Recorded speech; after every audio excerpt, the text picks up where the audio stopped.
Have you ever imagined Newcastle signing a Chelsea prospect, while everything behind the scenes of the club turns upside down? Well, that might just be happening. But before we get to that huge story, we've got two more pieces of news that will keep you glued to the screen. So stick around till the end, because what's coming could change the future of our attack. But first, just a quick word. The other day, some Chelsea fans were in the comments saying this Newcastle channel isn't growing because our fan base is too small. Let's show them who the real black and white army is. If you love Newcastle and want to see this club flying even higher, subscribe to the channel right now. It costs nothing, but it makes all the difference. Let's shut them up together. News 1. Argentine defender on the radar. Let's kick off today's video with a bit of transfer news that could massively strengthen Newcastle's defense. The club has set its sights on Leonardo Balerdi, an Argentine centre-back who currently plays for Olympique Marseille in France. For those who don't know him, Balerdi is 26 years old, tall, strong, and plays with real intelligence. He's not the kind of defender who just boots the ball away.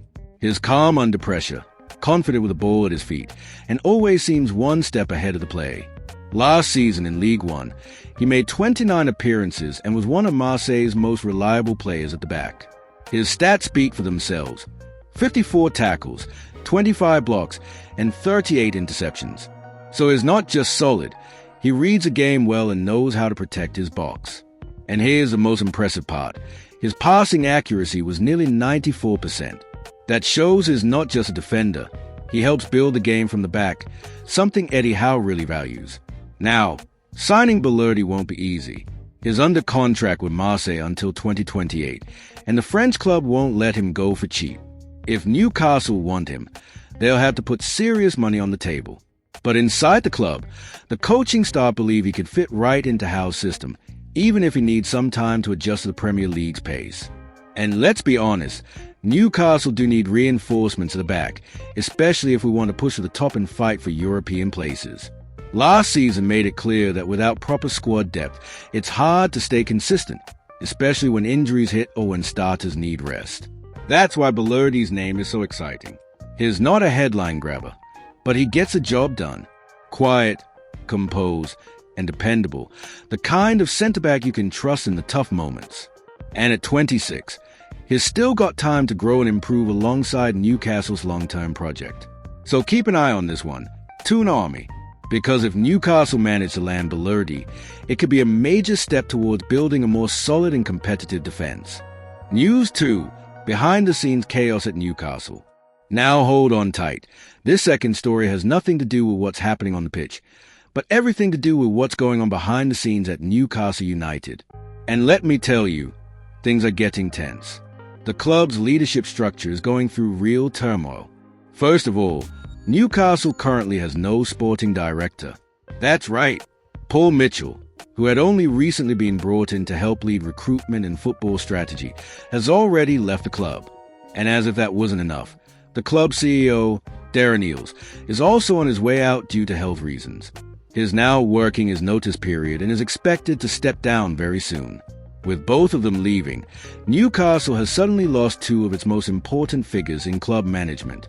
And obviously, that makes it a lot harder to get things done, especially during a transfer window. I mean, who's in charge of signing players right now? Who give the final yes or no? At the moment, no one really knows. But the club is trying to react. Two big names have already been interviewed to take over as sporting director: Jason Ato, who previously worked with Arsenal and knows English football well, and Ross Wilson, who's currently head of football at Nottingham Forest and is highly respected in the game. Both are in contention, but no decision has been made yet. Meanwhile, to keep things ticking over, Andy Howe, Eddie Howe's nephew and part of the recruitment team, and Steve Nixon, Newcastle's chief scout, have stepped in to handle talks with potential signings. But with no real leadership at the top, everything feels stuck. No one knows exactly how far they can go, how much they can spend, or who actually approves deals. And we're already seeing the effects. Newcastle tried to go strong after a few key targets, but lost out early in the window. João Pedro, who signed for Chelsea, and Brian Bumo, who chose to join Manchester United instead. Two major blows, especially when the team is in urgent need of attacking reinforcements. So yeah, it's a delicate moment. The team needs new signings, but the structure behind the scenes is weakened. Without a sporting director or CEO, things are slower, more uncertain, and the risk of losing more targets increases. Fans are starting to get frustrated, and honestly, they've got every right to. While our rivals are locking in deals, Newcastle are still trying to get their house in order. Now the big question is, can the club speed things up? Can they get the right people in place before the transfer window closes? We'll have to keep a close eye on this, because what happens off the pitch might just decide how far this team can go on it. News 3. Broha could arrive to boost Newcastle's attack. Now it's time for the hottest story of the day, one that could completely shake up Newcastle's attack. The club is keeping a close eye on Armando Broja, the 23-year-old striker from Chelsea, and this possible signing is already making headlines. With Callum Wilson likely to leave the club, his contract won't be renewed and he may move on this summer.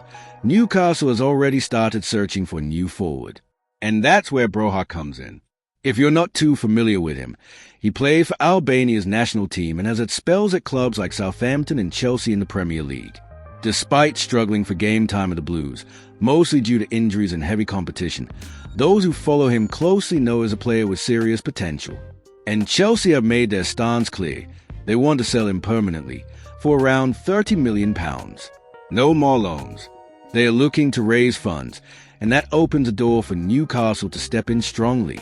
The club is still evaluating whether the fee is worth it, but the coaching staff are said to be big fans of the player. Why?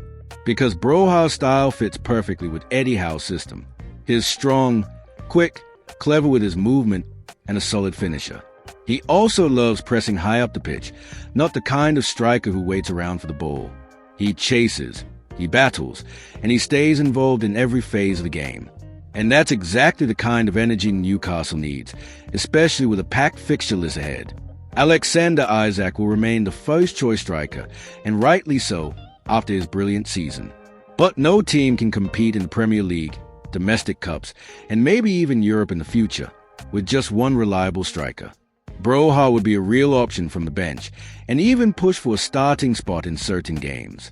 He's the type of player who can come on and change the rhythm of a match, bring fire and urgency when needed most. And let's not forget, he's only 23 years old. He still has plenty of room to grow. In a stable environment, under a manager who trusts him and with fans behind him, Broja could rediscover his best form and finally show what he couldn't at Chelsea. He's one of those players who hasn't quite exploded yet, but with the right club, he just might. So far, there's no official bid on the table, but Newcastle are already working behind the scenes. The interest is real. Chelsea want to sell, and now it's just a matter of time to see if the club makes its move. If things go to plan, Newcastle could secure a valuable signing for the attack. Someone affordable, full of potential, and ready to prove himself. The story is just beginning, but it's one to watch closely over the next few weeks. So that's it for today. A defender possibly arriving from France, major off-field changes shaking the club, and now a Chelsea striker firmly on the radar. The transfer window is just heating up, and there's a lot more to come. So if you don't want to miss a thing about Newcastle, subscribe to the channel now. Hit the bell, leave a like, and tell us in the comments, would Broja be a good signing? See you in the next video. Until then, hoey the lads.